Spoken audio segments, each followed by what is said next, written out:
Hey guys, Blitzwinger back, and today's video review is on Shark from the Green Lantern Series 2 action figures by DC Direct. So this is the packaging. I guess there's just a bubble over it, nothing, no writing inside of it like anything, just there it is. It's just empty, the figure would be there and that's it. So this is pretty much the background. So here, what you would find on this point would be this, the stand would be enclosed within this another plastic, and then the figure.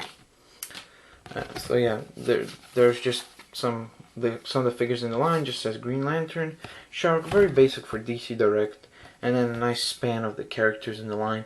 I'm thinking of maybe picking up Sinestro and Guy Gardner, maybe. We'll see. So yeah, then you got a little write-up on them and some stuff. Yeah, definitely this when it's coming out. Green Lantern Series 1 Black Hand, blah, blah, blah. I want to get Black Hand. Kilowog, that would be kind of cool. Alright, so that's pretty much it. That's all the write up there and all that kind of stuff. So the accessories this guy's come with is, as I showed, this nice stance. Oh, look at that, that's kind of cool. You can like see like a Hulk. Look, you're the Hulk now, guys. You can see the world in green. That's pretty cool, actually. That's a cool effect. I should use that in some video. That's a good idea. But I can do that on the computer anyway. So yeah, it comes with this nice stance with a lantern logo thing, the Green Lantern logo. It's pretty cool with the little peg, and then you put the foot. One thing I have to say is that his feet are so large that he doesn't really fit on the peg. So if you put the peg, he looks a little weird there. So I don't put him on the stand. I'll just put somebody else on the stand later on when I get some lantern figures.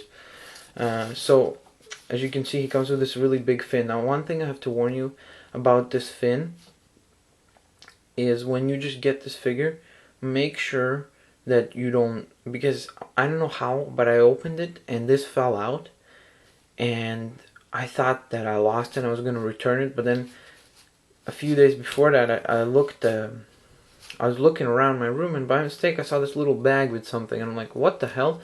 Because this fin, it is removable. It's kind of hard in there. It's removable, don't trust me. So just make sure when you're opening it, open careful not to drop this if you are going to get this figure. Another warning I have to say is that he comes with very, like, a lot of points that are sharp. So if you're a kid, be careful when you're opening it because you might hurt yourself. It's a little bit painful. I already hurt myself with these back ones a couple of times because I was going to grab him and then, oh. So yeah, it's pretty painful. So I'm just going to warn you. So let's get to the close-up of this guy. So, I mean, look at that face. That is freaking awesome. You want to talk about detail? DC Direct is your like company for superhero stuff. I mean, look at that. Look, the mouth is so deep. You're like, that's pretty crazy. Look at all these teeth. I love the design on these teeth. Just awesome looking. A very menacing kind of look. Like, it reminds me of Jaws. Well, I guess it should because it's Shark. Another thing I wanted to comment on is his gills, I think they're called. And as you can see, this kind of texture like, what's the guy's name from Hellboy? Ape Sapien had the kind of thing here too. But you see what they did is they did this in paint, like his skin color or whatever.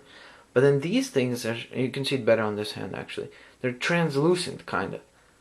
So it gives this really nice texture of kind of like even saliva-ish kind of look. And then you see his gills here too also have.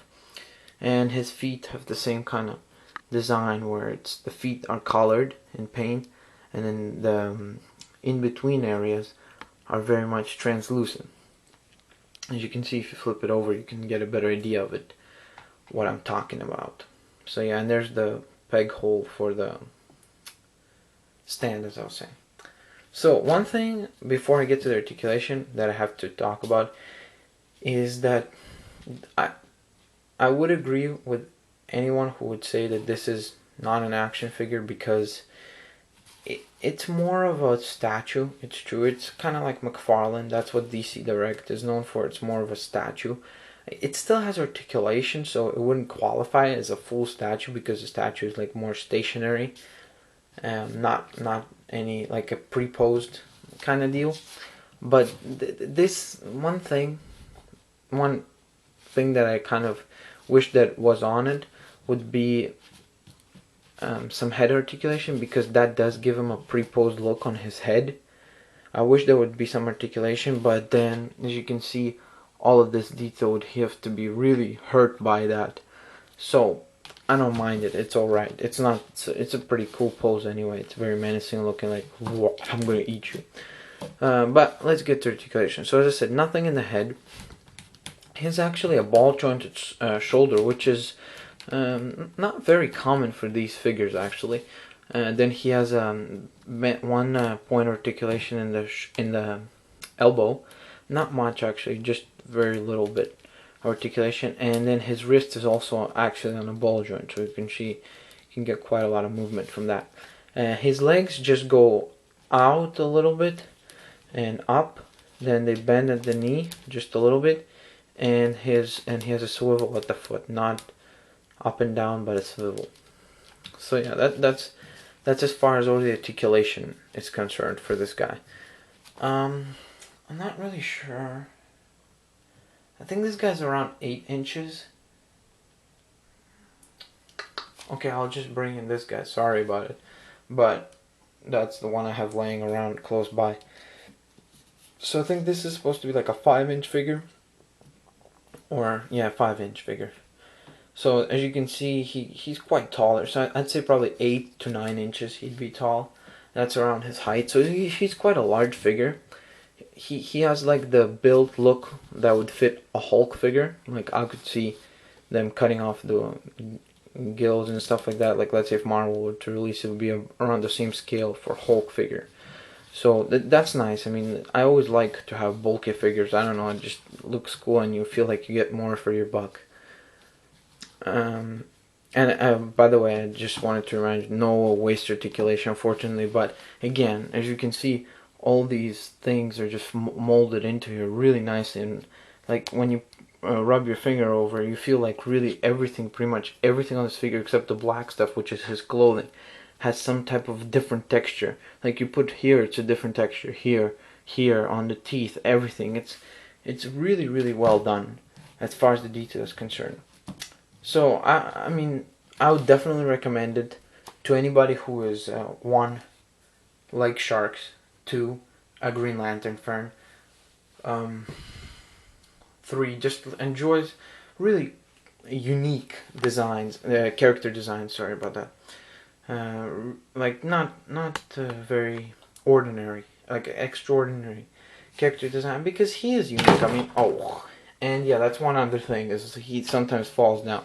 So, I mean, I've warned you about everything that there's a problem with him. Like, everything that I could have warned you about, I've warned you. So, before you buy it, like, you know what you're getting into. But I'm still very happy with this purchase, and I really like this guy. So, for me personally, he's 2 thumbs up. But if you're kind of an articulation kind of person, this is definitely a skip for you. If you're not a fan of Green Lantern, this is probably a skip for you anyway too. But that's pretty much all I have here for today. So, Blitzwinger out. See you later, guys.